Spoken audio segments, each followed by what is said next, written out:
Mr. Idika, thank you so much for coming around. Yeah, good evening, and thank you. Defect with me or resign, I don't know, in a democratic setting, but then maybe he just wants the best for his people. Do you see anything wrong with his stance?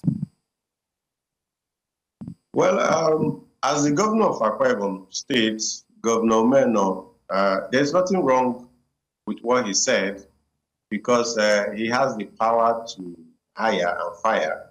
He didn't say that to party officials. He didn't say that maybe PDP chairman Akwa Ibom State should defect him or any of the state working committee members of the party or any member of the PDP at the national level who is from Akwa Ibom State. He said that to his own appointees, his commissioners, his special assistants, and senior special assistants.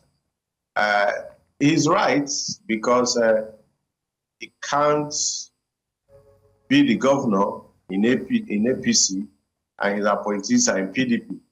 And like he said earlier, he said he doesn't have the power of Wike, who can be in PDP and work in APC government.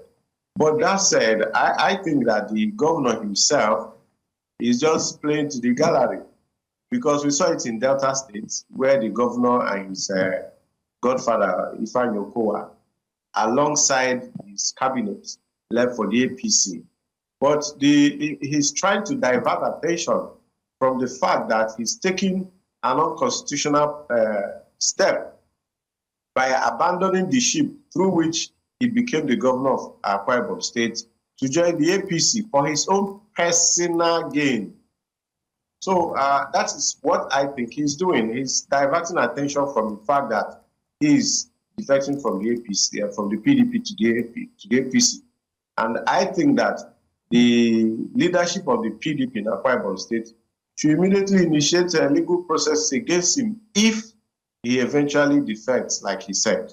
Now, we are going to talk about consequences for defection, but you said that he has the power to hire and fire. But on this case, it's not based on mediocrity. It's not based on incompetence.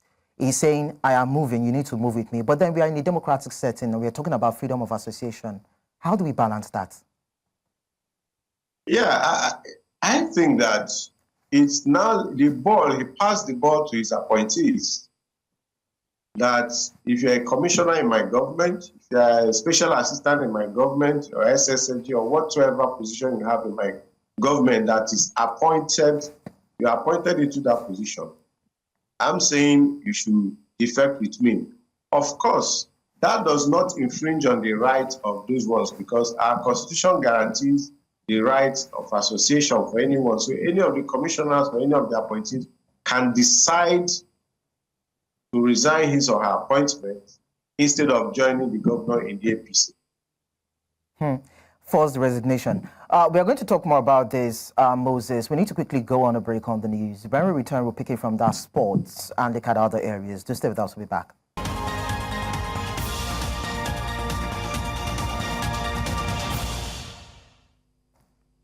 Many thanks for staying with us. We're still on the story of Umueno. Of course, the governor who has come out to tell his commissioners and appointees to either join him while the defects to the All Progressives Congress or they have the liberty to resign. And I've been talking to the political analyst, Moses Idika, and he has been sharing his thoughts with us. Now, Moses, you said these people at this crossroads have the opportunity to either join him or resign. But then it's been said that there should be drastic consequences for the campaign. Now, should elected officials be made to immediately lose their seats or privileges when they defect to other parties to prevent threats like this? Because you said that it's an unconstitutional steps. But then, democracy, we know what it gives. What do you think? Recall that even Governor Meno is among the PDP governors that have approached the Supreme Court to interpret certain sections of the Constitution that affect defecting of politicians from the political party on which they were elected. And though I guess he might decide to withdraw from the suit, but we are looking forward to the Supreme Court's ruling on this defection because it is killing our democracy it is it's squeezing life out of it, whereby nobody is guided by any ideology or any belief in the system. It actually shows that a lot of Nigerian politicians are in public offices for personal interest and not even to serve. Because being a member of the PDP, he alleged that the PDP has a crisis at the national level. And I know that he's referring to what happened between Udokwe and Senator Anyanwu, which the Supreme Court already settled that Senator Anyanwu remains the chairman, the national secretary of the PDP. So I do not think there is any further crisis in the PDP. Besides, people like Governor Meno are the leaders of the party who are supposed to frankly talk to one another and bring peace to the opposition political party, PDP. So when you, it's like playing the ostrich. Your house is on fire and you are chasing after rats, because that is what they are all doing.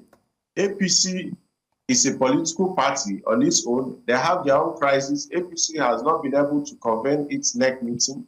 It has not put any date to its convention. It has not even, the leadership of APC at the national level has not been able to coordinate the party, to even abide by the constitution of the party, to call for a NEC meeting or National Working Committee meeting of the party intermittently as provided by their own constitution.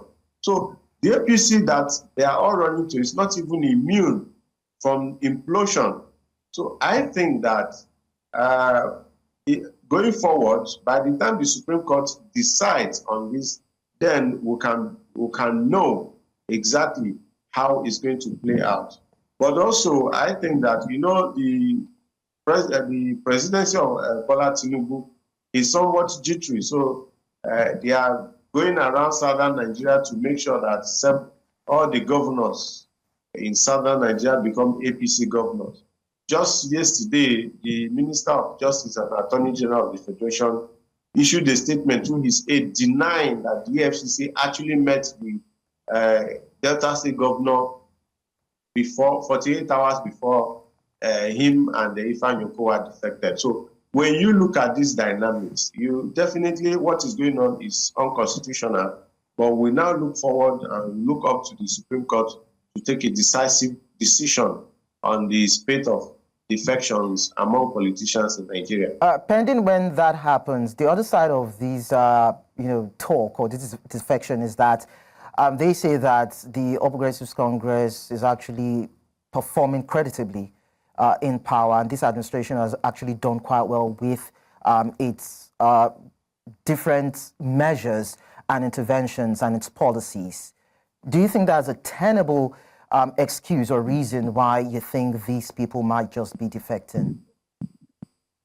Although Governor Eno says that he is a pastor, but we all know even himself understand that he's lying to himself, because the current federal government of Nigeria is what I call government of statistics, and the statistics they don't add up in real terms.